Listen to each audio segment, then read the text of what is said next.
Oceanic media FIFA world കപ്പിന്റെ പുതിയൊരു വീഡിയോയുമായി എത്തിയിരിക്കുകയാണ്. കഴിഞ്ഞ വീഡിയോയിൽ നമ്മൾ 2022 ഫിഫ വേൾഡ് കപ്പ് നടക്കുന്ന ഖത്തറിലെ സ്റ്റേഡിയങ്ങളാണ് കണ്ടത്. ഇന്ന് നമ്മൾക്ക് ഈ വരുന്ന ഫിഫ വേൾഡ് കപ്പിലേക്ക് ക്വാളിഫൈഡ് ആയ രാജ്യങ്ങൾ ഏതൊക്കെയെന്ന് ഒന്ന് നോക്കാം. ആദ്യം തന്നെ ആതിഥേയരായ ഖത്തർ, അടുത്തത് യൂറോപ്യൻ ഭൂഖണ്ഡത്തിൽ നിന്നും Belgium, Croatia, Denmark, England, France, Germany, Netherland, Poland, Portugal, Serbia, Spain, Switzerland, Wales.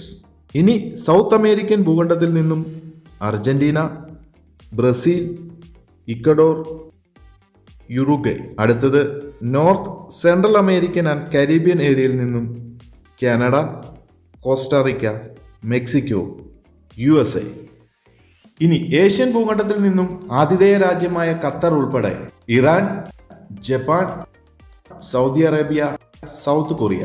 അതുപോലെ തന്നെ ഓഷ്യാന ഭൂഖണ്ഡത്തിൽ നിന്നും ഓസ്ട്രേലിയ, ആഫ്രിക്കൻ ഭൂഖണ്ഡത്തിൽ നിന്നും കാമറൂൺ, ഗാന, മൊറോക്കോ, സെനഗൽ, തുനീഷ്യ. അങ്ങനെ 32 രാജ്യങ്ങളുടെ ടീമുകളാണ് വരുന്ന ഫിഫ വേൾഡ് കപ്പിലേക്ക് അർഹത നേടിയവർ. ഫിഫ വേൾഡ് കപ്പ് 2022 പുതിയ അപ്ഡേറ്റുകൾക്കായി ചാനൽ മറക്കാതെ സബ്സ്ക്രൈബ് ചെയ്യുക.